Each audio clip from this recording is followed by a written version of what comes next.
Pernah nggak sih ngerasa napas Anda tuh kok kayaknya nggak selega dulu lagi? Nah, hari ini kita bakal ngebahas salah satu penyebabnya yang mungkin nggak Anda sadari, yaitu penyakit paru obstruktif kronik atau biasa disingkat PPOK. Yuk kita coba pahami bareng-bareng apa itu PPOK dan gimana cara terbaik buat mengelolanya. Suka ngerasa ngos-ngosan pas baru naik tangga dikit? Atau mungkin ada batuk yang kayaknya bandel banget nggak hilang-hilang? Nah, gejala-gejala yang sering kita anggap sepele ini bisa jadi loh sinyal penting dari tubuh kita. Inilah tanda-tanda awal yang akan kita gali lebih dalam. Oke, kita mulai dari yang paling dasar dulu ya. Sebenarnya, apa sih yang dimaksud dengan PPOK itu? Tenang, saya bakal coba jelaskan sesederhana mungkin. Gini deh, cara gampangnya, PPOK itu sebuah kondisi di mana saluran udara di paru-paru Anda itu jadi menyempit dan rusak, sifatnya permanen. Coba deh, Anda bayangin, rasanya itu mirip kayak kita niup pakai sedotan yang kejepit. Udaranya jadi susah banget keluar. Nah, inilah yang bikin muncul gejala-gejala kronis kayak sesak napas dan batuk yang makin lama makin parah. Oke, setelah kita tahu PPOK itu apa, pertanyaan selanjutnya yang logis kan, siapa aja sih yang paling berisiko kena penyakit ini? Yuk, kita lihat faktor-faktor utamanya. Oke, ini tolong didengarkan baik-baik ya. Faktor risiko nomor satu yang paling utama, yang jauh di atas yang lain, adalah asap rokok.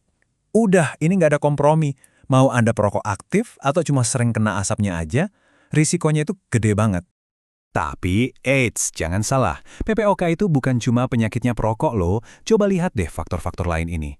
Polusi yang tiap hari kita hirup di jalan, bahan kimia di tempat kerja, bahkan faktor genetik yang nggak bisa kita apa-apain, semuanya itu bisa merusak paru-paru kita secara perlahan tapi pasti. Jadi, kalau Anda mulai curiga nih sama gejala-gejala yang Anda rasakan, gimana sih cara dokter buat memastikannya? Tenang aja, untungnya proses diagnosisnya itu sangat jelas. Yuk kita lihat langkah-langkahnya. Biasanya nih, ada 3 tes utama. Yang pertama, itu tes tiup yang namanya spirometri. Gunanya buat mengukur seberapa kuat si paru-paru Anda. Terus dokter mungkin bakal ngasih obat pelega napas buat lihat ada perubahan atau enggak. Dan yang terakhir, foto ronsen dada, biar kelihatan langsung kondisi paru-paru Anda. Dan sekarang, kita masuk ke bagian yang paling ngasih harapan. PPOK ini emang nggak bisa disembuhkan total, tapi kabar baiknya adalah kondisi ini sangat bisa dikelola. Kuncinya, ya kita harus ambil kendali lewat gaya hidup kita sendiri, biar bisa bernapas lebih baik.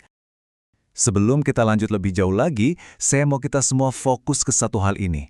Satu hal yang paling penting, paling kuat, dan nggak bisa digantikan, yaitu berhenti merokok. Serius, semua tips lain jadi nggak ada artinya kalau fondasi yang satu ini nggak dijalankan. Nah, di atas fondasi berhenti merokok tadi, baru deh kita bangun pilar-pilar lainnya. Latihan fisik teratur. Ini gunanya buat melatih otot pernafasan biar lebih efisien. Terus, ada teknik pernafasan khusus buat ngendaliin sesak pas lagi kambuh. Kepatuhan sama obat-obatan juga penting banget buat jaga saluran udara tetap terbuka. Dan jangan lupa, vaksinasi lengkap buat melindungi paru-paru kita yang lagi rentan dari infeksi. Sekarang, yuk kita bahas sesuatu yang sering banget kelewat, padahal pentingnya luar biasa, yaitu makanan. Percaya atau enggak, apa yang ada di piring Anda itu bisa ngaruh langsung loh ke gampang atau susahnya Anda bernafas. Coba deh pikirin ini. Buat penderita PPOK, setiap tarikan napas itu udah kayak olahraga. Beneran, aktivitas ini ngebakar kalori ekstra. Nah, kalau kita nggak dapat bahan bakar yang cukup dari makanan, ya tubuh kita bakal melemah, dan ujung-ujungnya bernapas pun jadi terasa makin berat. Ini tuh kayak lingkaran setan yang harus kita putus. Jadi, bahan bakar yang pas itu apa? Seperti yang Anda lihat, kita harus prioritaskan protein, ini buat kekuatan otot. Lalu, lemak sehat sebagai sumber energi yang efisien. Sebaliknya, hindari makanan yang bikin kembung. Kenapa? Simple. Perut yang penuh gas itu bisa nekan paru-paru dari bawah, dan itu bikin setiap napas terasa lebih sulit. Nah, ini nih penjelasan ilmiah di baliknya. Dan ini menarik banget.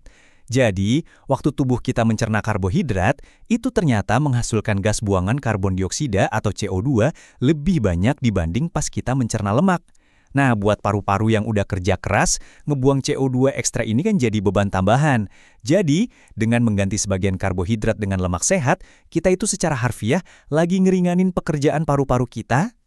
Jadi, setelah semua informasi ini, pertanyaannya jadi sederhana.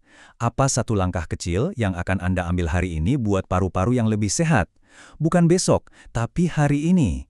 Mungkin itu mematikan sebatang rokok lebih awal, atau jalan kaki 10 menit lebih lama, atau ganti minuman manis dengan air putih. Kesehatan paru-paru Anda itu ada di tangan Anda. Yuk, mulai dari sekarang.